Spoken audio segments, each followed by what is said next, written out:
The sun beat down on the bustling port city of Joppa.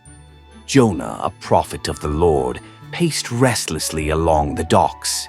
He'd been given a clear command: "Go to the great city of Nineveh and cry out against it, for their wickedness is come up before me." But Nineveh, that vast wicked city known for its cruelty and idolatry. Jonah shuddered. Fear gnawed at his heart. He couldn't bear the thought of facing the wrath of the Ninevites. So, instead of obeying, he turned his back on God's command.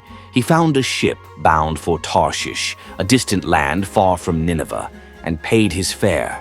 As the ship set sail, Jonah felt a surge of relief, thinking he had outsmarted God. But the sea, it seemed, had other plans. A fierce storm erupted, the waves crashing against the ship with terrifying force. The sailors, terrified, cried out to their gods, but the storm raged on. Finally, they cast lots to determine who was responsible for this terrible fate, and the lot fell upon Jonah. Confessing his disobedience, Jonah begged the sailors to throw him overboard. With heavy hearts, they did as he asked. As he plunged into the churning depths, Jonah expected to drown, but instead he was swallowed by a monstrous creature of the deep, a whale. For 3 long days and nights, Jonah remained trapped within the darkness of the creature's belly.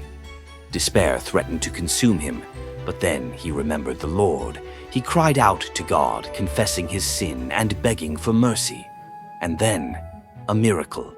The creature, obeying an unseen command, vomited Jonah onto the shore. Coughing and gasping for air, Jonah lay on the sand, humbled and broken. He knew now that he could not escape God's will.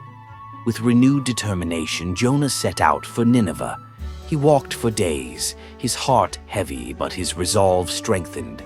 Finally, he reached the city gates.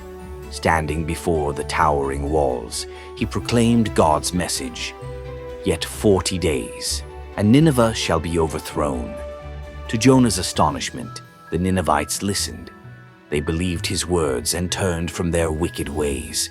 They fasted and prayed, seeking forgiveness from God. When God saw the city's repentance, he relented from his wrath. Nineveh was spared, but Jonah, instead of rejoicing, was filled with anger. He had hoped to witness the city's destruction.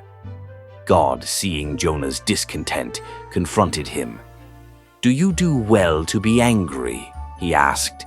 "Should not I spare Nineveh, that great city, wherein are more than 120,000 persons that cannot discern between their right hand and their left, and also much cattle?"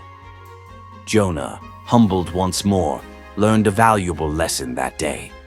God's mercy, his compassion, extended even to the most wicked of people.